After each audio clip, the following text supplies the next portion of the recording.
video is the first episode of what will be a book highlight series. I read my fair share of books, and I like talking about books, so why not make videos about books? Now, these are not book reviews. I lack the writing and narrative skills necessary to make those interesting. Instead, these are just the things that I thought were interesting about the books that I thought were interesting. And to start off, The Death of Julius Caesar. Now, this book is admittedly about a period of Roman history that I was already quite familiar with, so it wasn't cover to cover 237 pages of new information.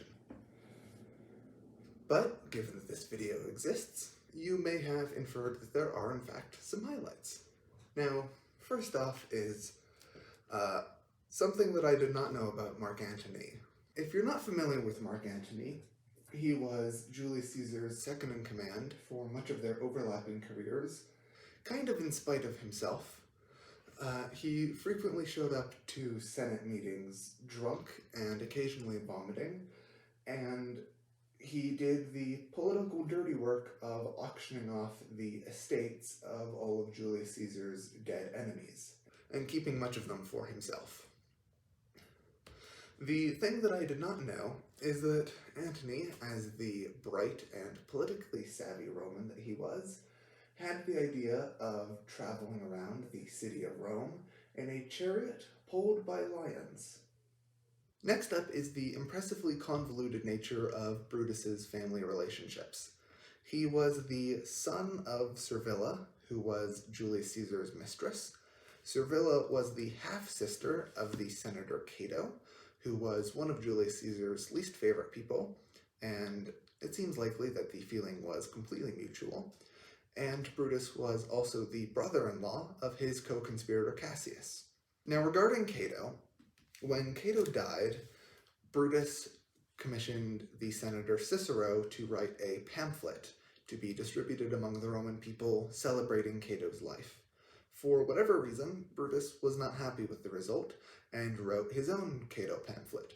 And Julius Caesar, not wanting to miss out on this, wrote his own third Cato pamphlet titled Anti-Cato.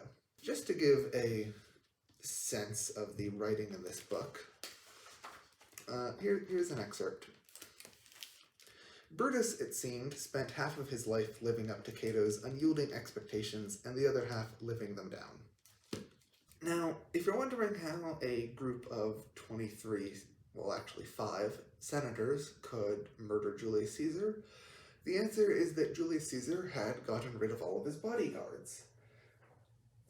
To explain why is difficult, but the explanation that this book provides is that 30 years before Julius Caesar, the Roman dictator Sulla had gotten rid of his bodyguards after retiring from dictatorship, and Julius Caesar wanted to essentially outdo Sulla by getting rid of his bodyguards while he was still dictator.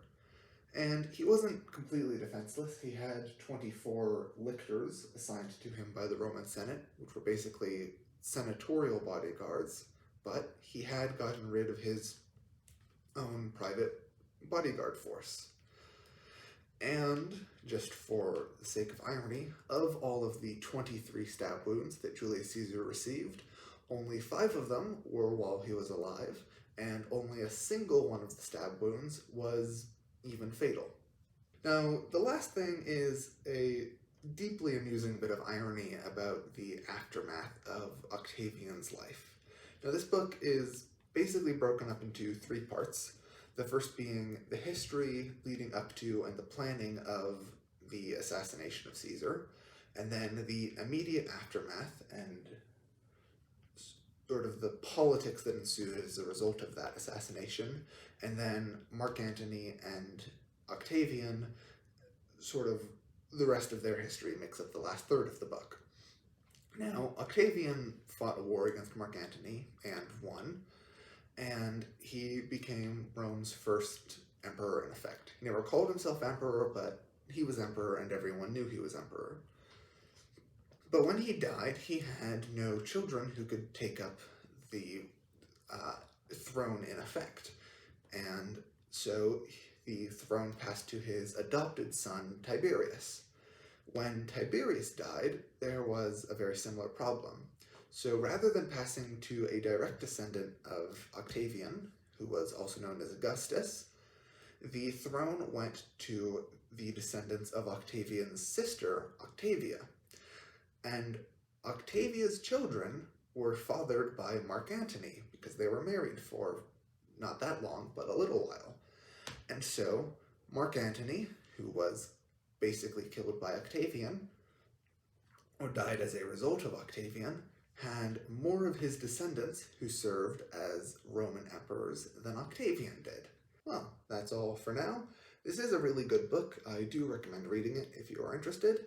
And this video is going to be a little short because this has to go back to the library now.